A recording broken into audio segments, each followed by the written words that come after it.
I must stop Christmas from coming. Call them modern-day Grinches. I think it's about time, personally, that the people who have no religion and don't believe in God get a little bit of a voice. Atheist groups are out in force this Christmas, hoping to keep the birth of Jesus out of the limelight.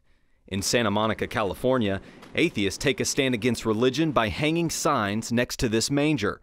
In Boca Raton, Florida, the Christmas trees and menorahs are coming down from inside city buildings. It's a real shame that the extremists on either side are so extreme that they cannot just allow government to do what the Supreme Court suggests that government should do.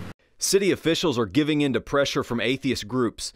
Religious organizations are threatening to sue if the decorations aren't allowed to stay. Like the light parade, you get to see some colorful lights and whatnot. Tulsa, Oklahoma recently took the word Christmas out of its annual parade.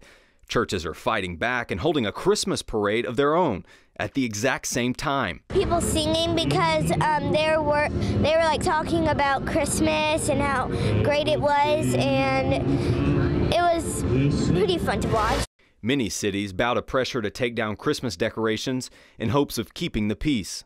I can totally understand being neutral, and then I think you're making everybody happy. It's depressing to me. I mean, why change something that was so beautiful? The push to keep Christ out of Christmas pops up every year, but churches and religious groups remain vigilant to ensure everyone knows the reason for the season, even if that means going to court.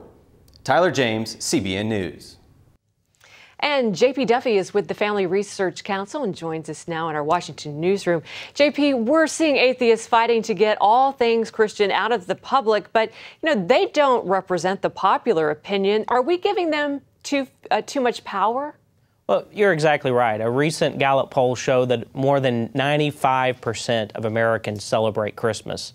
And so the idea that we should just cave in and cower in fear because of a few atheists and a few groups that complain is simply ridiculous. I mean, working at Family Research Council, we actually have an opportunity to deal with a lot of these religious liberty issues. But I'll tell you what, this last weekend, my wife and my 2-year-old daughter actually had an opportunity to experience one of these incidents ourselves. We were just at the post office, standing in line and getting ready to mail some packages when my 2-year-old daughter just kind of tugged on my sleeve and said, "Daddy, look." And then I looked over and there were 3 Christmas carolers had walked into the post office and they were all dressed, looking like they had stepped off the theater stage of Charles Dickens.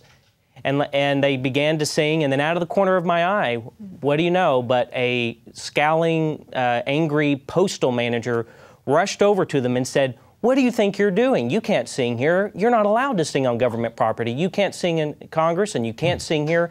Get out right now." And I mean, we were all stunned in silence, and then in unison, everyone, all the customers began to boo this postal manager. They stood up to him, but let me tell you, these carolers, they turned around and sadly they walked away, and I encouraged them. I said, "You should file a complaint. Don't give in to this." And they said, we don't want to cause any trouble. He has an agenda. We're just going to go our way. And sadly, I think that happens far too often. It does. It's so unfortunate that one person, there's probably 50 people in the post office that really enjoyed that helped them get in the Christmas spirit, and you have this one Scrooge, this one Grinch trying to steal Christmas. Well, in our story, you heard this one woman say, by staying neutral, everyone is happy. Is that true? No. I mean, the idea that we can just take the Christmas traditions that we have long held to, the free speech that we've long held to, and that because one bureaucrat or one atheist says, "Oh, you can't do that anymore," and that we're just supposed to say, "Oh, okay," well, and just toss those off to the side.